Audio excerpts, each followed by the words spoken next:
حضرت فضیل بن ایاز بہت بڑے بزرگ گزرے. جوانی کا زمانہ تھا تو ایک خاتون سے آشنائی ہو گئی، محبت کا ربط قائم ہو گیا. تو ظاہر جوانی مستانی ہوتی ہے اور جنون کا ایک شعبہ کہا گیا ہے جوانی کو، اور پھر دل میں اس طرح کے رجحان پیدا ہو جائیں تو پھر وہ جنون کئی گنا بڑھ جاتا ہے. تو اس کے ساتھ وقت طے کیا اور اس کے ملنے کے لیے بے تابی کے ساتھ ان گھڑیوں کا، ان لمحوں کا انتظار کرنے لگے. خیر جب وہ وقت آیا تو اس کے گھر کی طرف چلے اور اس کے گھر کی دیوار پھلانگنے لگے تھے کہ ساتھ والے مکان سے کسی قاری قرآن کی تلاوت کی آواز کانوں میں پڑی. اور وہ پڑھ کیا رہا تھا، الم یان للذین آمنوا ان تخشع قلوبهم لذکر اللہ وما نزل من الحق. کیا اہل ایمان پہ وہ وقت نہیں آیا کہ ان کے دل اللہ کے ذکر اور اللہ کی یاد، اس کی محبت میں تڑپ اٹھیں اور وہ خوف خدا میں مبتلا ہو، اور جو نازل ہوا قرآن، اس قرآن کی محبت میں اس کے دل میں خشیت پیدا ہو. بس یہ کانوں میں پڑنے کی دیر تھی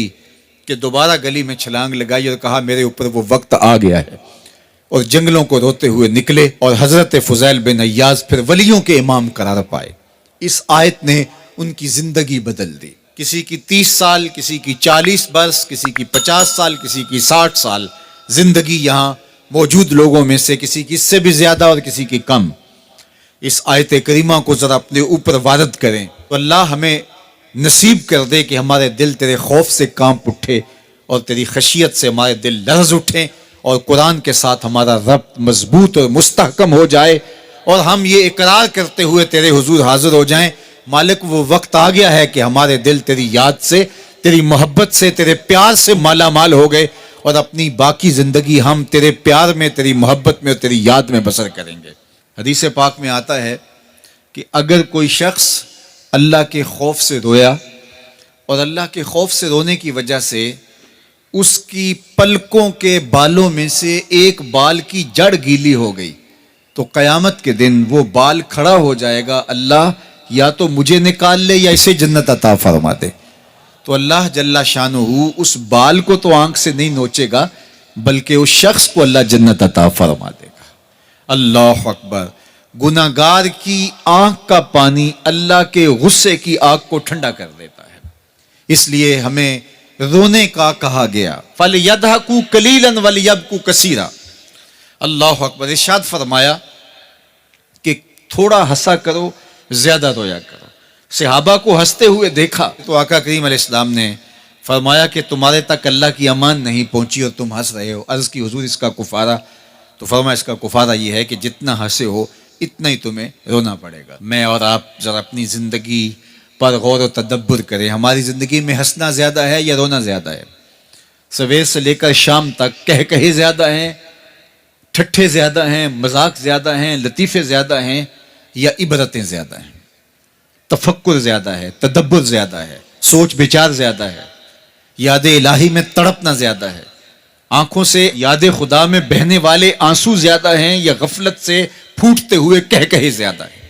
مجھے اور آپ کو اپنی زندگی کا ضرور محاسبہ کرنا چاہیے. ٹھٹھوں سے، مذاق سے ہماری مجلسیں بھرپور ہوتی ہیں. ہم دن میں جتنا ہنستے ہیں کیا اس کا 10واں حصہ بھی ہم تنہائی میں بیٹھ کے اللہ کی یاد میں روتے ہیں؟ اگر ایسا ہے تو مبارک ہو، اور اگر ایسا نہیں ہے تو اللہ سے آنسو مانگو، اللہ سے درد مانگو، اس کی یاد میں رونا مانگو، اس کے ذکر میں تڑپنا مانگو، اس کی محبت میں بے تابیاں مانگو، آنسو مانگو، سسکیاں مانگو. تڑپنے پھڑکنے کی توفیق دے، دل مرتضیٰ سوز صدیق دے. اس کے حضور عرض کرو کہ مالک ہمیں تڑپ دے، ہمیں سوز و گداز دے، ہمیں کیف و سرور کی دنیا نصیب فرما دے، ہماری آنکھوں کو آنسوؤں کا جمال عطا کر دے. اور اگر ہماری آنکھوں میں آنسو نہیں ہیں، ہمارے پاس کہے ہیں، کہتے ہیں جو ہنستا ہوا گناہ کرے گا وہ روتا ہوا جہنم میں جائے گا. اور جس نے یہاں دکھ سہے، تکلیفیں سہی، آلام سہے، اس کے بدلے میں اللہ تعالیٰ اس کو وہاں راحتیں عطا فرمائے گا. فرمایا کہ مومن کے پاؤں میں کانٹا بھی چبھے تو اللہ جل شانہ اس کا صلہ بھی اس کو قیامت کے دن عطا فرمائے گا. تو یہ جو تفکرات ہیں، یہ جو دکھ آتے ہیں، یہ جو تکلیفیں آتی ہیں، مصائب آتے ہیں، مشکلات آتی ہیں، اذیتیں ہمیں پہنچتی ہیں، تو اس پر صبر کرنا چاہیے اور اللہ کا شکر ادا کرنا چاہیے کہ ہم ان مصائب سے گزر رہے ہیں، ان مشکلوں سے گزر رہے ہیں. اور اگر کسی شخص کی زندگی میں دکھ ہے ہی نہیں، سکھ ہی سکھ ہیں، تو پھر وہ سمجھے کہ وہ فتنے میں مبتلا ہے. اس لیے زندگی کے اندر یہ آنے والی تکلیفیں، زندگی میں ملنے والے دکھ، اذیتیں، یہ اللہ تعالیٰ کی طرف سے ہمارے اوپر ایک انعام ہے، اور اللہ تعالیٰ جل شانہ اس کے بدلے میں ہمیں آخرت میں صلہ عطا فرمانے والا ہے. تو فرمایا رجل ذکر اللہ خالیا ففاضت عیناہ، وہ شخص جس نے تنہائی میں بیٹھ کے اللہ کا ذکر کیا، اللہ کو یاد کیا، اور پھر کیا ہوا؟ فرمایا اس کی آنکھوں سے آنسو ٹپکنے لگے. تو میرے اور آپ کے آقا و مولا نے فرمایا قیامت کے دن جب کوئی سایہ نہیں ہوگا، یاد الہی میں رونے والے کو اللہ اپنے عرش کا ٹھنڈا سایہ عطا فرما دے گا. تو یہ رونا بہت بڑی دولت ہے، یہ بہت بڑی سعادت ہے. جی فرینڈز، یہ آپ سن رہے تھے عشق مجازی سے عشق حقیقی تک کا سفر، مولانا ثاقب رضا مصطفی صاحب کی آواز میں.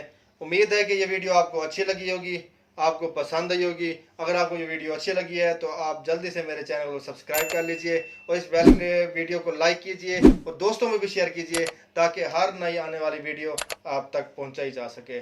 بہت شکریہ.